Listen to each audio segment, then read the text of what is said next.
evening, everyone. My name is Dean Gross. I chair the West Orange County Legislative Action Committee, which is a group that meets on a monthly basis with the field staff from a variety of our local elected officials. We meet once a month, and August is the opportunity that we have to try and get the elected officials themselves together to come and mix and mingle with the communities of Los Alamitos, Cypress, Stanton, La Palma, Rossmore Community, Seal Beach, Mountain Valley, and Westminster. Our program tonight is going to give each of those that are able to join us an opportunity to speak. We've asked them to take about 3 minutes, and we're going to end the program as soon as we can so that you can continue to mix with them and ask questions. We're not going to take questions during the program. At this time, could I ask you to stand? We'll bring in the color guard from the 79th Sustainment Support Command. And I'm going to ask Los Alamitos Mayor Pro Tem Richard Murphy to come up and lead us in the Pledge of Allegiance.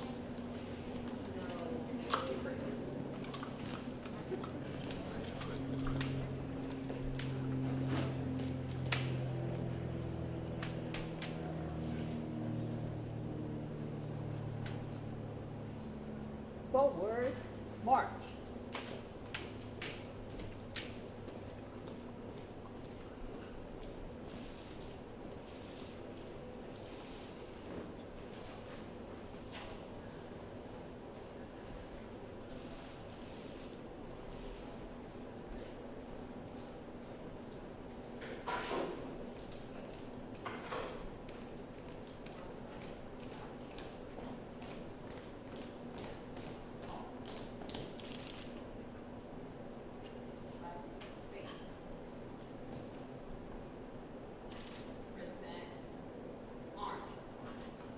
Good evening. Welcome to the City of Los Alamitos and the Joint Forces Training Base. Please join me in the Pledge of Allegiance. Ready? Begin. I pledge allegiance to the flag of the United States of America and to the republic for which it stands, one nation, under God, indivisible, with liberty and justice for all. Order, arms.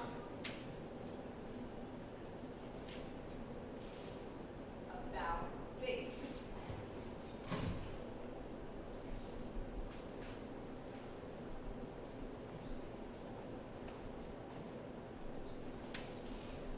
Post. Colors.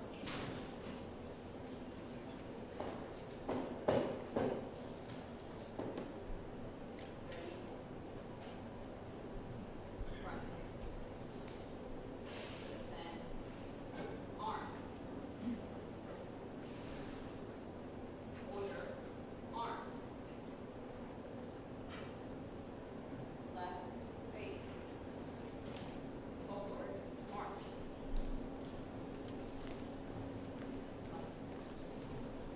Left, left, left, left. If you'll remain standing, I'd like to ask Colonel Robert Ewing, the chaplain for the 79th Sustainment Command, to give us a word of guidance and prayer. I've been fortunate the Army has sent me many places and many traditions. We are gathering to practice one of the great American traditions, and that's community people coming together. Let us remember, though, tonight, before God, and commend to sure keeping those who stand this night in harm's way, who do so that we may live free in this great nation. And so I would ask you to join with me in a spirit of prayer, honoring your traditions, allowing others to do the same, that together, as members of this one great nation, we may strengthen one another, giving comfort to those whose loved ones serve, keeping them far from home this night. God, our infinite source of light and hope, we ask your blessing be upon those gathered here. May this time be one of community and coming together, of openness and welcoming, that we may leave this place firm on common ground. Wondrous Creator, in this time of world unrest, of conflict across the globe, we are ever mindful of the men and women, the sons and daughters, who are this very moment following the path of service, cut forth by heroes such as Paul T. Nakamura, in whose building we gather this evening. Watch over and keep them, give comfort to their families, and when their tour of duty is complete, return them safely home. Grant us your peace, that our community and our nation may be a beacon of light in the darkness of nights. Amen. Thank you very much. You can be seated.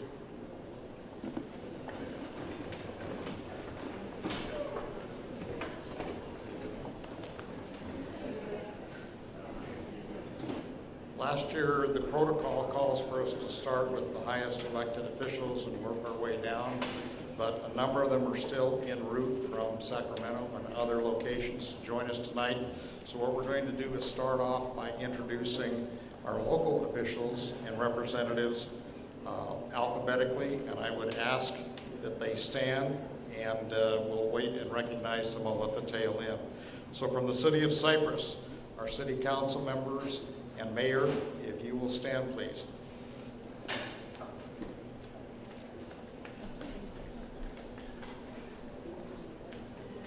All right, if you'll please applaud for them. Joining us also is the City of Fountain Valley. I believe Mayor Michael Wu was supposed to be here. If you guys will stand, we'll recognize you as well. City of Fountain Valley.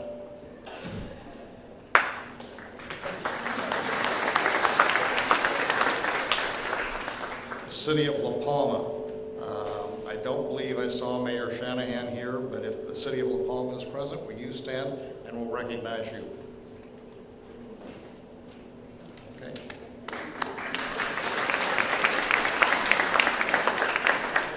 City of Los Alamitos, you will stand, and Los Alamitos Chamber.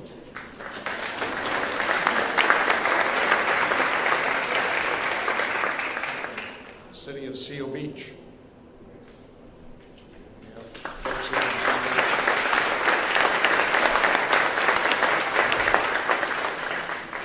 And now the City of Stanton.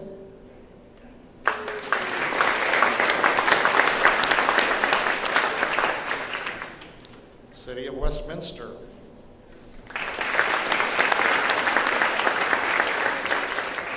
And last, the Rossmore Community Services District.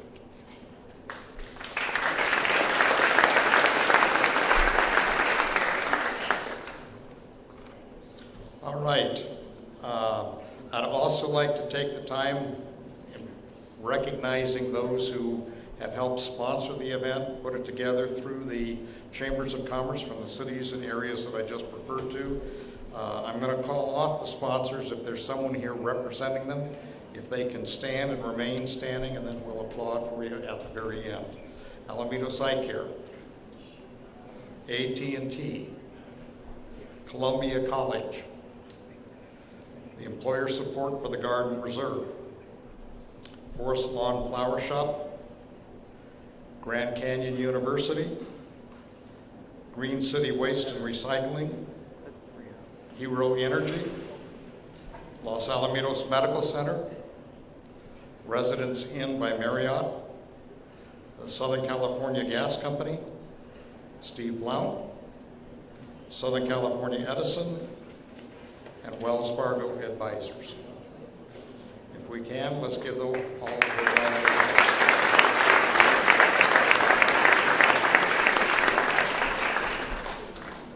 Congressman, if you'll join us at the front table up here, that'd be great. I'd like to now introduce Major General Megan P. Tatu, Commander of the 79th Sustainment Support Command for the U.S. Army Reserve, whose facilities we're in this evening, and have her give us a little bit of information. Megan Tatu.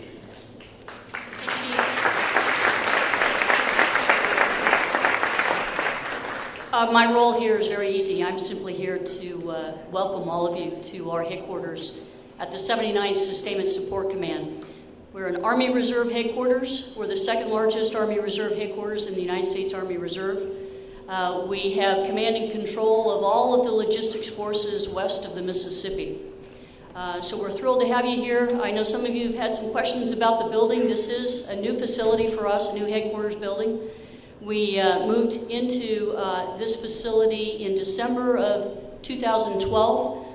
The command itself, the 79th Sustainment Support Command, has a footprint of 19 states, over 20,000 soldiers. Currently, we have over 400 of those soldiers deployed in support of Operation Iraqi Freedom, Operation Enduring Freedom. Additionally, we have over 60% of those 20,000 soldiers actively working wartime mission training throughout the year and across the United States as well as overseas duties.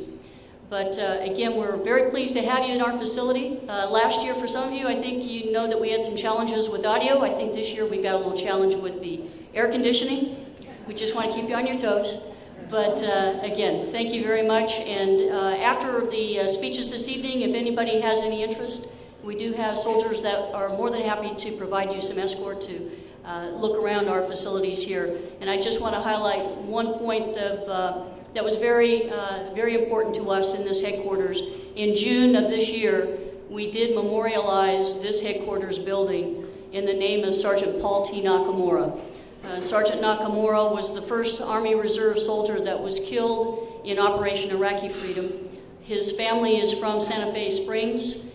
We were very honored to have Mr. and Mrs. Paul Nakamura, Paul and Yoko, here to help to commemorate this facility, this building, and you'll see outside in the foyer, in the entryway, you'll see some of those personal belongings to Sergeant Nakamura. But we were very pleased to be able to recognize his sacrifice and that sacrifice of his family. Thank you again for being here this evening.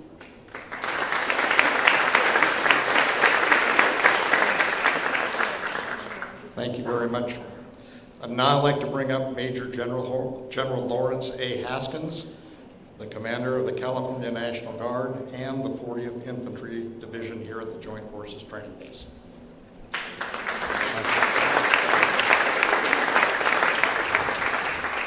Well, good evening all. I'm very glad you could join us today. As most of you know, because many of you were there, I took command of the division on the 1st of July. I am now next door neighbors with my War College classmate for the first time, General Tatu. And it's been, how long we've been trying to do this? Yeah, about 10 years, so it's great.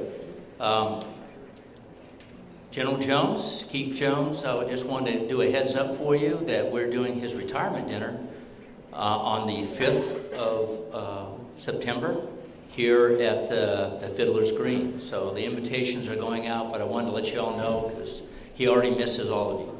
I want you to know that.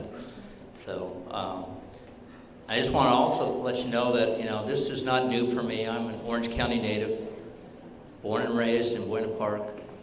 And I've been here off and on since 1989, my first assignment on this installation. And then again back in 95, and then back again in 99, back again in 2005, and again in 2011. So I know the community very well. Many of you have been in the cities, have been around for a while. Knew my wife, who was the deputy commander here from 2000 through 2005. And we're really glad to be back. And it's great to see old friends. I want to talk a little bit about the National Guard. Aside from the federal mission that we share with the Army Reserve, we also have a state mission. And you probably don't know this because it happened way in Northern California, but we are just coming off now of our biggest deployment in wildfire support since 2008. We just demobilized 20 helicopters, some of them from here at Los Alamitos, and 2 C-130 aircraft that were fighting fires. That's the largest deployment of aircraft we have ever done in the California National Guard. Also, for the first time since 2008, we deployed soldiers as firefighting hand crews. So we actually had soldiers on the line fighting the fires. So that's what your National Guard does. The other great program that we're in charge of, that the governor has given us responsibility for, is youth programs. And we're extremely proud of our youth programs here at the Sunburst Academy, at Grizzly Academy in San Luis Obispo. We're working hard to expand that program for a a school in the Inland Empire and one in the Central Valley. So we're excited to be here, excited to have you all here, and I look forward to working with you all in the future. Thank you.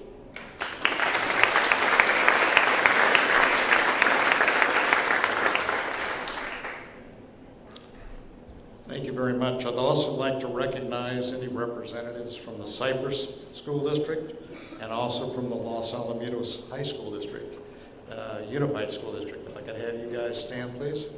Thank you very much.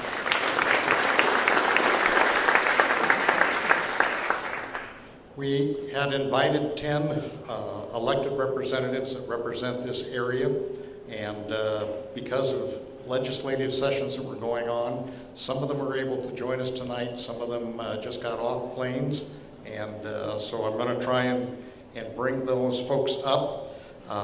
From the County Board of Supervisors, who didn't get off a plane to my knowledge, First District Supervisor Janet Wynn.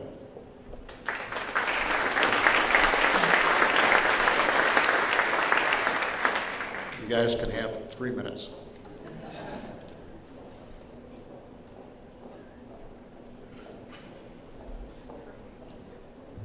Sorry, Dean. I actually saw the agenda. It says Supervisor Morlock was going to come up first, so I was waiting for him to come up first before I did, so I apologize for that.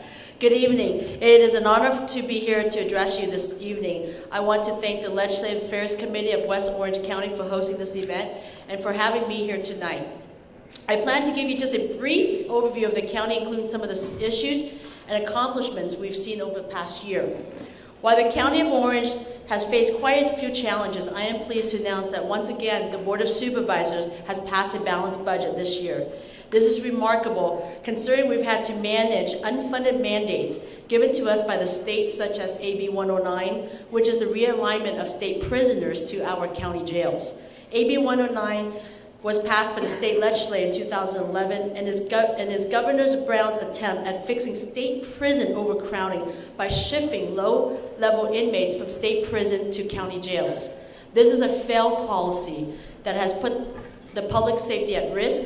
We need to work hard to repeal AB 109 immediately and keep state prisoners in prison where they belong, instead of being back in our communities where they can reoffend and inflict more harm to our children and families. In addition to that, to challenges brought by AB 109, we were also still recovering from a legislation we had with the state over vehicles license fees.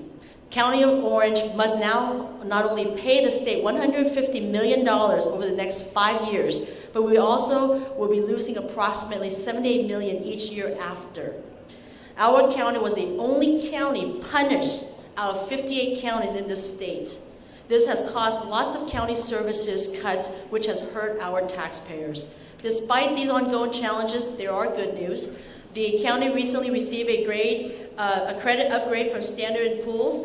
I'm also proud that our fiscally conservative managing practices were recognized by the S&P, and we will continue to work diligently to ensure that the county finances remain solid. In keeping with the positive, this year I also co-authored a proposal that made it effective immediately for the Board of Supervisors to pay for their full employment and retirement pickup. My colleague Supervisor Spitzer and I went even further. We co-authored a ballot initiative to make it permanent requirement for all county elected to pay their full employee retirement contributions. I'm pleased to announce that this past June primary, our ballot measure passed with 87.7% support from the county's voters. Therefore, this cannot be reversed without voters' approval. Another important initiative that I've been involved with is finding ways to support our veterans. I come from a military family. My father and my uncle was an officer. They served in the South Vietnam Armed Forces. My brother served in the United States Marine. My husband's grandpa served with under General George Patton as well. We recently approved the establishment of a service center in John Wayne Airport, which will provide home away from home for over 20,000 troops and their families who travel through John Wayne Airport. Military travelers will have access to rooms to relax and watch TV, computers for personal use, as well as snacks and non-alcoholic beverages. We also dedicated Orange County as a Purple Heart County as well. And I initiated getting other cities throughout the counties to also designate their city as a Purple Heart. And finally, I want to address an important issue that is very important to the cities of West Orange County, the I-405 improvement project. The 405 is the busiest stretch of freeway in the county, carrying more than 370,000 cars a day. Traffic volumes on the 405 are expected to increase by approximately 35% by 2040. Therefore, it is important for us to find solutions that will assist with mobility and address improvements that can be made to support the infrastructure of our county. While I'm committed to supporting solutions to help with that, however, I'm not supportive of solutions that come at the expense of families and businesses around here. I do not support eminent domain, nor do I support the addition of the toll roads paid for by our taxpayers. So I will continue to reach out and communicate with all the affected cities to ensure that all of our voices and opinions are heard. And again, I want to thank you for having me here this evening. And I want to thank all of you who've been continuously helping us at OCTA, like Diana Carey, many others. I know Gary Miller, who's also on OCTA with myself as well, and Supervisor Morlock. We've been very diligent and working hard for you on the 405 issue. Again, thank you very much.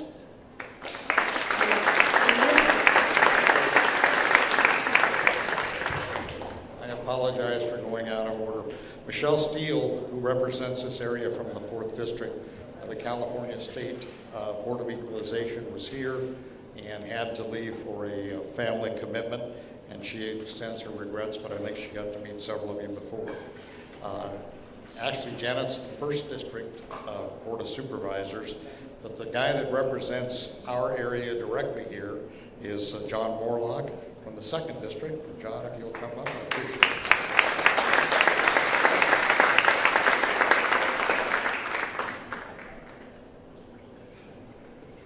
Thank you, Dean.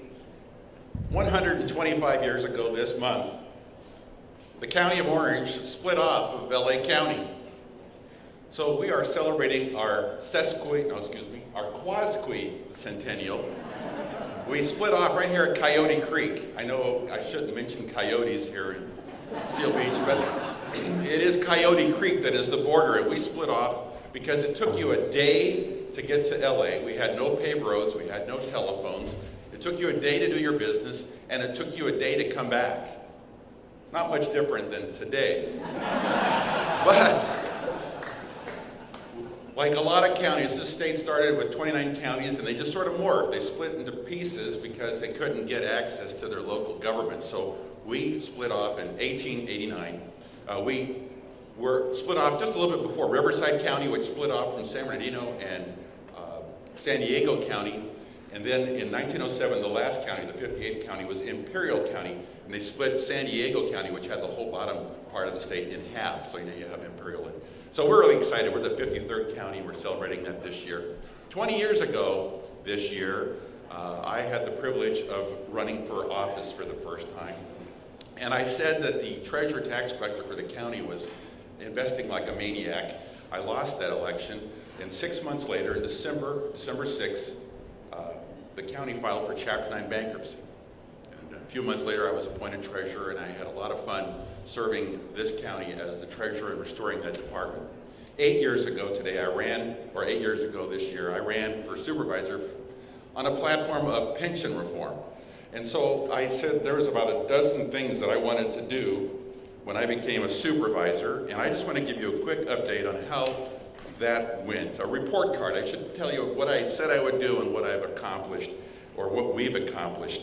So as Supervisor Nguyen stated earlier, and I got to mention your name twice now since you mentioned my name twice. Otherwise I owe you money, so I'll try and figure this one out. But we have employees now pay their portion of the pension costs. We said we would do that. That's done. We implemented new tiers for new hires. Done. We tried to outsource. I couldn't get my colleagues to put that on the ballot for this November, so I couldn't get that one done. 4, we stopped granting retroactive benefits. That's done. That was done by Governor Brown, who I have fun working with on PEPRA, and so we will not grant retroactive benefits in the future. We try to put caps on COLAs for retirees. If your pension fund is not fully funded, we should curtail certain expenses. Couldn't get that one through a union-controlled legislature, but maybe Lou, you can help me with that some other year. Paycheck protection, we wanted to pursue that. That was done with Prop 32 2 years ago. That failed. Independent negotiators, done. Increase the retirement age, done. Do a charter that prevents the Board of Supervisors from granting retiree benefits without the approval of the voters. We got that done with Measure J in 2008. We challenged the constitutionality of creating a new debt without voter approval. We pursued it. Unfortunately, the state Supreme Court did not want to hear our case. So now pension debt is exempted from the state constitution. Public negotiations, we wanted to make our negotiations public.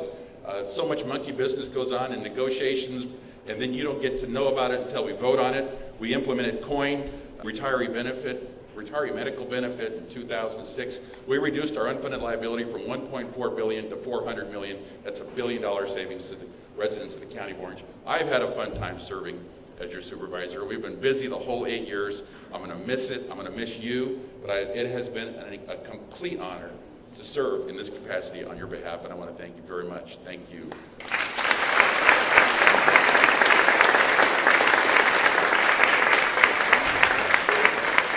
I think he managed to get Wynn's name in at least twice, so you're even. All right, I did not see Senator Huff come in. Is he here? Did not. But one gentleman that did scoot out of Sacramento very quickly, got on a plane and joined us. No, I'm going in reverse order. I'm going to talk to Senator Lou Correa first. There's a reason I'll explain.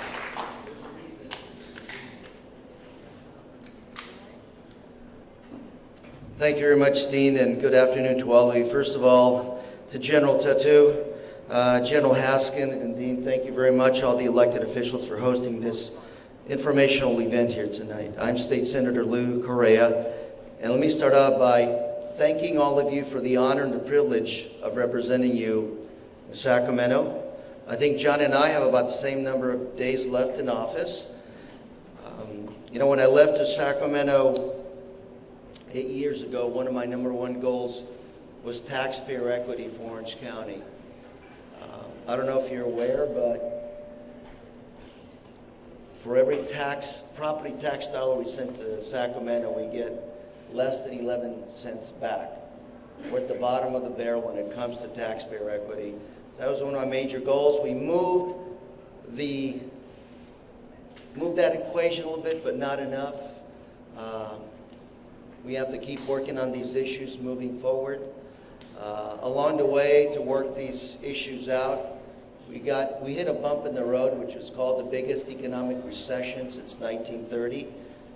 I think we're starting to come back from it on a statewide basis. Some of the supervisors mentioned balanced budget. Actually, in Sacramento, we had a little bit of a surplus budget. Some of that money went back to paying what the governor calls a wallet debt, which is all the money that had to be borrowed to make sure we didn't have to cut any more than was cut in the ugly days. But we're looking brighter and brighter. As you know, California is a difficult place to do business. On the positive side, I think the governor gets it. So with his leadership, we've actually put a tax credit program together to try to incentivize the creation, the development, the manufacturing of the next B-3 bomber in the state of California. So I'm proud to say California is at the forefront of bringing back the aerospace jobs that made California the Golden State. So there are some bright, lines in the, so to speak, silver lines in the cloud, so to speak, as we move forward. A lot of good things going on. I know I only have 3 minutes, Dean, and I'm not going to go over my 3 minutes. Let me conclude with what I believe is my most important accomplishment, and that is, for a number of years in Sacramento, I chaired the Veterans Affairs Committee in the State Senate.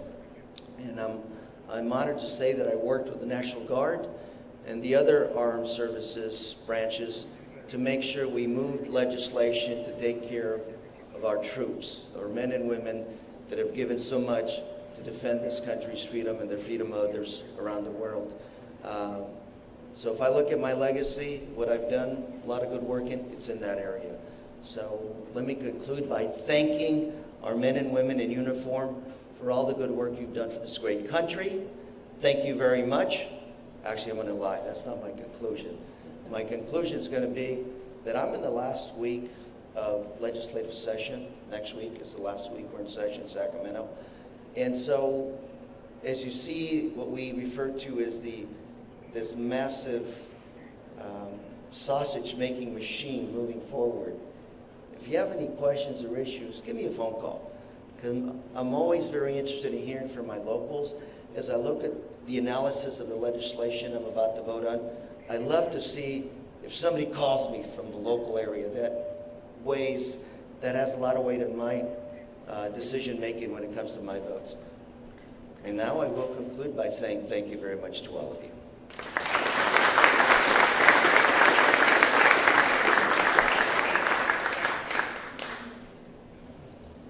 I just sent him an email today on a piece of legislation. So, at this point, Travis Allen, who is the representative for the 72nd District in our area, I don't believe he made it down, but I would like to recognize Colin Edwards in the back, who's his field staff. Next, and I'm very appreciative that she made it this year. Last year she felt a little under the weather and wasn't able to join us, but Assemblywoman Sharon Worksilla.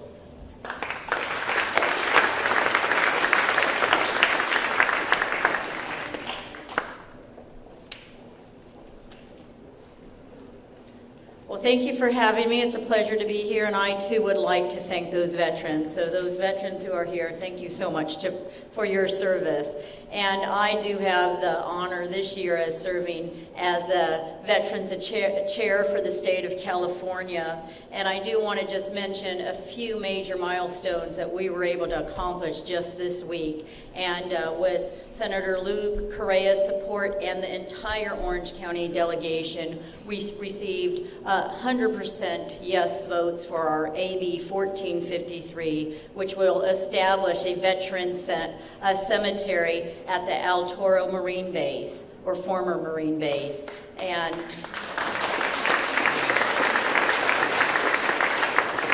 we have one step. It was just presented yesterday by Senator Correa on the Senate floor, moved out of that unanimously. We have one step more to bring it back for concurrence at the State Assembly, and then it goes to the governor. So if you are interested in that legislation, my staff member Tig has some veteran cards. We know that he's interested, but we also know that our governor sometimes needs to be pushed. So your voice would make a big impact if you support that legislation.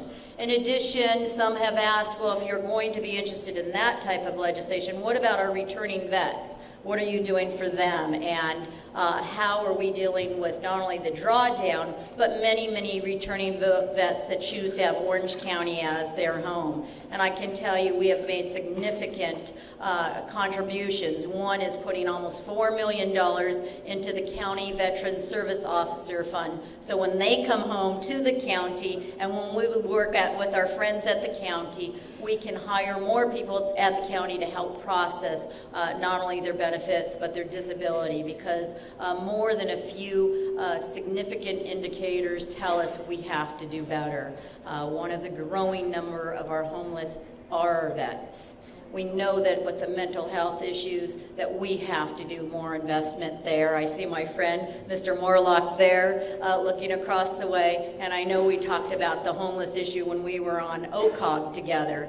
And we have work to do in that area, not just for our vets, but for our communities. And so I was very pleased to see the county supervisors vote for that, a homeless shelter in Santa Ana. But we have work to do. I'd like to also let you know with the National Guard, as a teacher for 27 years in the elementary classroom, I've seen many, many programs come forward, many that work, some that don't.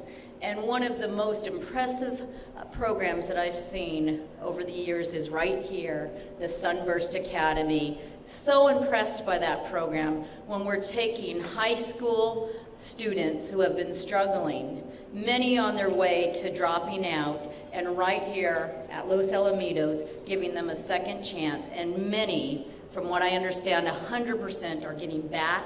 They're engaged, they're going back to high school, going off to college, or maybe joining the military to Sunburst.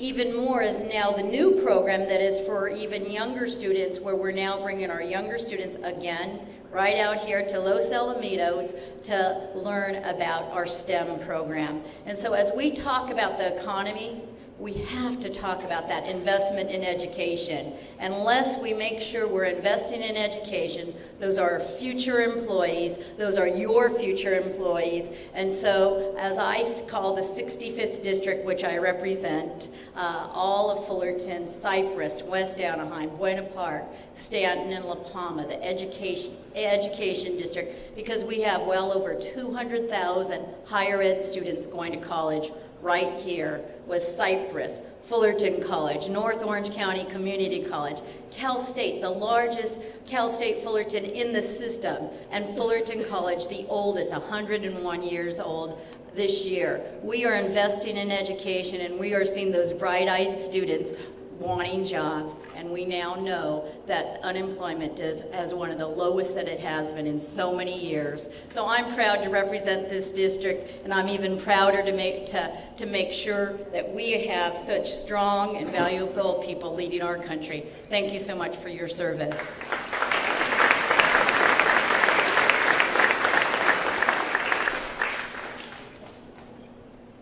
A couple of our Congress people had indicated they may or may not join us.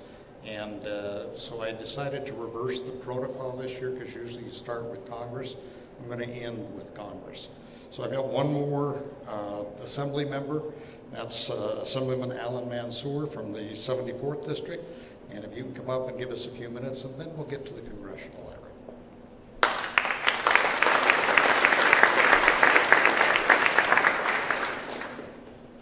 Well, good evening. My name is Alan Mansour. It's a pleasure to be here with all of you tonight. It's a pleasure to represent the 74th Assembly District here in Orange County. I've had the opportunity and the privilege to represent and work for the county in a number of capacities. First as an Orange County Deputy Sheriff for about 16 years. I had the opportunity to patrol the area of Rossmore, Sunset Beach, and other areas of the county. Really gave me a great perspective on our county and our roads and our infrastructure, how our county works. Then as a city councilman in Costa Mesa for 8 years, and now currently in the state legislature. And I know since I only have 3 minutes, I'm just going to pick one current issue. I want to give you a brief update. It's a complex issue, but I want to try to make it as simple as possible regarding the 405 toll lanes. Some of you have been following that. I've had a lot of support in our efforts. A lot of local elected officials have really spoken up to make sure that your tax dollars are used in a way that was promised to you.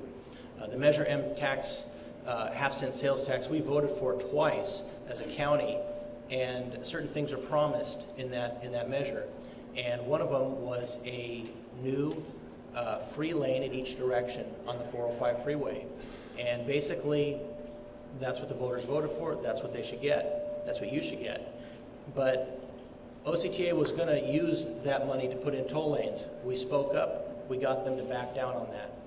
So a non-toll alternative, which there are a couple very viable non-toll alternatives that will work. We submitted that to Caltrans. Caltrans came back and said, no, we want toll lanes. But there's no long-range overall plan, just we want toll lanes. And I'm going to speak frankly, they simply want your money with no accountability on how they're going to use it. If they want to put toll lanes in, they should be giving us some long-range plans. So basically, if we go ahead with the Measure M promise of the free lane in each direction, Caltrans will take advantage of that. They need our $1.4 billion of Measure M money to put toll lanes in. They want to take advantage of changing the bridges, or we put a toll lane in, and then in the future they come in and say we're going to convert it to, or excuse me, we put a free lane in, and then in the future they come in and they put a toll lane in, which really gives you no net gain in free lanes. So bottom line is they need our money to do it, so we need to stay strong and keep speaking up. I encourage you to be involved. I encourage you to be informed.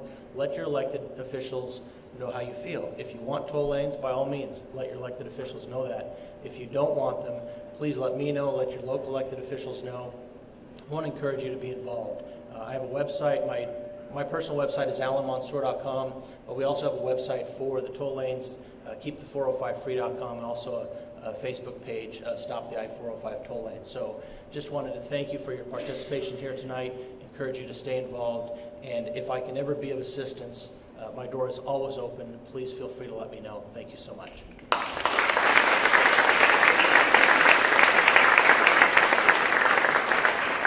Okay, now I apologize to the congressional delegate that's here. We invited Congressman Rohrabacher to join us. He had a funeral to go to early this afternoon, was not able to attend, but I'd like to bring up Congressman Alan Lowenthal, been very engaged with the base since he got elected. Good friend, please come on up. He just got off a plane before.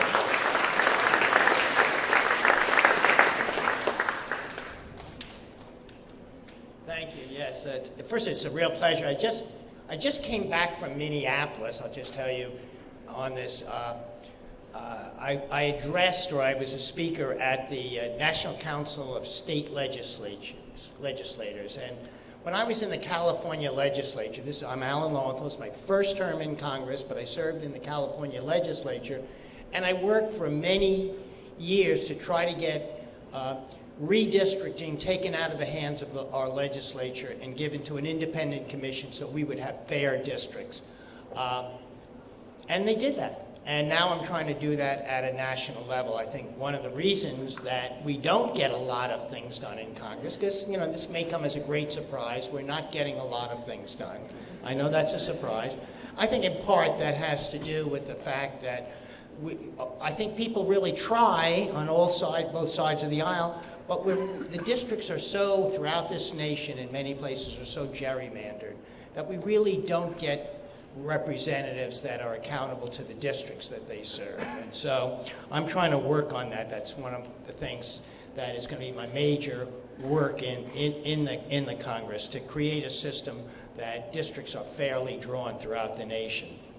I want to thank Councilmember Dean Gross, who's been my good friend in the Regional Military Affairs Committee, for putting this event together. It's my honor to be here with General Haskins and Major General Tattoo, Councilmember Gross, with my colleagues. I want to say John Morlock, and especially also, John Morlock especially also, and also Lou Correa. It's been a pleasure to work with you. I know this is your finishing up your terms in office. I really want to thank you for your great service that you've done. And I want to thank all the members of the different city councils and my representatives in the state legislature for all the work that you've done. I also want to thank General Jones, who I don't think the general is here, who retired, who really was a great person to work with in my first 2 years that I was in the Congress, and also Brigadier General Gabrielli and Colonel Armstrong, for the outstanding work that they have done on behalf of young people in the community, and also for their friendship during my first term. I worked real hard over my first 2 years in Congress to provide the necessary resources for this space, because I represent this space in the Congress, for the National Guard, for the Starbase and the Youth Challenge programs, and of course to support our veterans. As far as the first one is our Starbase program. This year in our budgetary process, they had crossed out any money for the Starbase program, and I led the effort in Congress. I drafted the letter and got bipartisan way many of my colleagues to sign it, to put back an appropriation, and we requested $30 million for the Starbase program. And Chairman Fruling-Husen and also Ranking Member Viscoski agreed with that letter and put back $25 million. I then went on the floor of the of the Congress and did an amendment for the additional $5 million for the STAR-based program. And I was very pleased that across both sides of the aisle stepped up and said, we support the STAR-based program, and they put in the full funding back into the STAR-based program. So I'm really pleased and it was really because of the work that's been done right here at the Joint Forces Training Base. I worked hard on, and as I agree with Assembly Member Sharon Quirk-Silver, that the National Guard Youth Challenge, the Sunburst, has been a wonderful program for not only for here, but for the hundreds of students throughout the state, and in terms of what that wonderful program is. I supported, we've been, in terms of veterans issues, I supported H.R. 3230, was a co-author, co-sponsor, which is the Veterans Access, Choice, and Accountability Act to ensure veterans receive faster medical attention. And while that's, the Veterans Administration is kind of getting its, beginning to become more responsive to our veterans, there are two parts to that equation. And I will tell you that while there's been a lot of attention on the access to medical care, and I think it's critically important that people get access to medical care immediately, there's also another side of the equation, that is the benefit side. Keeping people living independently in their communities, having the kinds of benefits that they're entitled to, and that too has had a backlog, and I've worked very hard on my staff, Robin McCrae, who's here, and also Francis Marquez in Washington. We have spent a great deal of time fighting for veterans in terms of benefits for veterans, because that too is critically important. All of these can, both the base, veterans, youth programs will continue to be my highest priority as I go back to Congress, hopefully be in the future. So I want to thank everyone here for being here. I want to thank and again acknowledge and all the, I serve on the Foreign Affairs Committee. I know what a dangerous world that we have. I know what our armed forces have done to protect us. I know what our veterans have done to protect our nation. I am so proud to represent this base and the veterans in this region, and will continue to stand up for you. Thank you.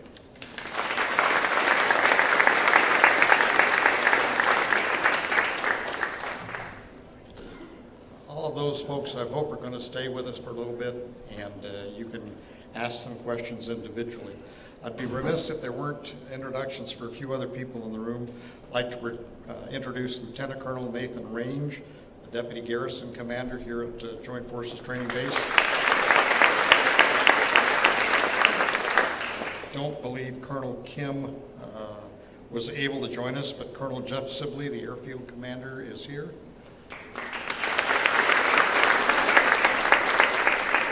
And Command Sergeant Major Robeson was here. He may have just stuck out the door. He's the guy that makes everything happen here in the 79th. And there are a number of others in the room that are important to the operations that go on here at the base. We're in an election year. We're not allowed to do electioneering as part of this particular program, but I would like to recognize a few people that I know are here that have filed papers and are running for various positions. I'd ask them to stand up, maybe hold your applause until we've got them all up, and then if I've missed some, which I probably will, I'd ask them to stand up and shout out as well. Jose Solario is running for the State Senate. Jose. Stacy Berry is a candidate for the Cypress City Council. Stacy. Shelley Hasselbrink filed for the City Council in Los Alamitos. And she campaigned really hard. There were only 3 candidates for the 3 positions, so she got appointed Wednesday night. So I don't know how you conduct an election this quickly, but she did, so congratulations to Shelley. Joel Block is here, who's a candidate for the 72nd Assembly District. Chris Barnes is here, who is a candidate for La Palma City Council. And Young Kim is here, who's a candidate for the state assembly. Who did I miss? Diana Hill. Great.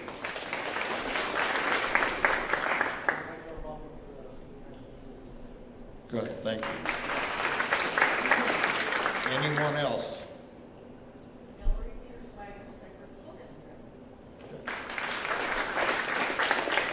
Stephen T. Blount, you can count on Blount, Cypress School District. You know, yes, ma'am. I am blessed. I'm up for re-election for the Anaheim Union High School District for my third term. And Anaheim Union was divided into sub-districts this year, and being that I represent the city of Cypress and some extensions of Stanton and Anaheim, no one else filed against me, so I have been automatically re-elected. Excellent. Anna, you and Shelley should get together and I'll go out and have a drink. Anybody else that I missed? You know, running for an elected office is not only scary, challenging, thankless from the standpoint that you're never going to do anything right, seemingly. You run the risk of being attacked from all different sides, but it's a rewarding effort when you do get elected in terms of representing the people that put you there. And everybody that does run, everybody that does get elected is doing their very best on behalf of the citizens they represent. So I want to thank all of you for being here tonight.